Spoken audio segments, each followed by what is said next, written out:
రాష్ట్రమంతా గంజాయి ఊడలు దీని మీద స్పెషల్ ఫోకస్ చేశారు.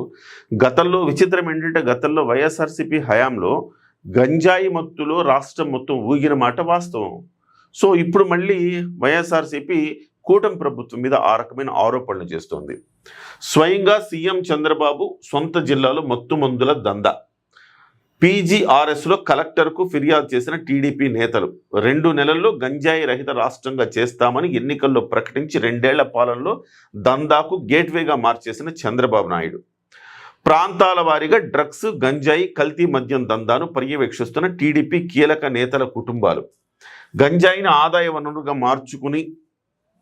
మార్చుకుని పచ్చముఠాల ఆగడాలు, రెడ్ బుక్ పాలనలో కారులో గంజాయి తరలిస్తూ దొరికిపోయిన కాకీలు, ఉత్తరాంధ్ర నుంచి హిందూపురం దాకా విస్తరించిన మత్తు జాడలు, విజయవాడ కేంద్రంగా రాజధాని ప్రాంతంలో యథేచ్ఛగా విక్రయాలు, హైదరాబాద్, చెన్నై, బెంగళూరుకు అక్రమ రవాణా, ఎక్కడ డ్రగ్స్ పార్టీని ఛేదించినా చిక్కేది టీడీపీ కూటమి నేతలే. డ్రగ్స్ సేవిస్తూ హైదరాబాద్లోని ఫామ్ హౌస్లో తెలంగాణ పోలీసులకు పట్టుబడ్డ ఏలూరు ఎంపీ పుట్టా మహేష్, డ్రగ్స్ దందాలో దొరికిన జమ్మనమడుగు ఎమ్మెల్యే ఆదినారాయణ రెడ్డి కుమారుడు సుధీర్ రెడ్డి.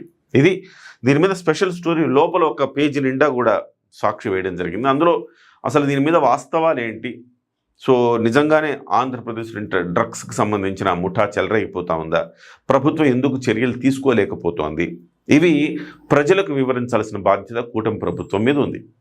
గత ప్రభుత్వం గంజాయిని బాగా ఎంకరేజ్ చేసిందని అటు చంద్రబాబు నాయుడు గారు, ఇటు పవన్ కళ్యాణ్ గారు చెప్పిన నేపథ్యంలో మరి ఈ ప్రభుత్వం కూటమి ప్రభుత్వాన్ని గెలిపించుకున్నారు ప్రజలు. మరి కూటమి ప్రభుత్వాన్ని ప్రజలు గెలిపించుకున్నప్పుడు డెఫినెట్గా దీని మీద ఉక్కుపాదం మోపాల్సిన అవసరం ఉంది. మరి ఎందుకు ఇప్పటి వరకు జరగలేదు, దీని మీద మాత్రం ఖచ్చితంగా ప్రభుత్వం వివరణ ఇవ్వాలి. ఇది అబద్ధమైతే ఈ వార్తను ఖండించాలి. అలాగే ఇందులో నిజాలుంటే యుగోకి వెళ్లకుండా చర్యలు తీసుకొని అట్లీస్ట్ ఇప్పటికైనా చర్యలు తీసుకొని ఒక పర్ఫెక్షన్ అయితే తేవాలి. రాష్ట్రంలో ఉక్కుపాదం మోపి ఇంకా 2.5 ఏళ్ళు ఈ ప్రభుత్వానికి కాలం ఉంది. ఈ 2.5 ఏళ్లలో అంటే ఒకటే రావడం 2 నెలల్లోనే చేశారా లేదా అని పక్కన పెడితే అట్లీస్ట్ ఇప్పుడు చేసినా ప్రజలు హర్షిస్తారు. అక్టోబర్ 11 నుంచి దసరా ఉత్సవాలు దుర్గగుడిలో అనేది ఒక వార్త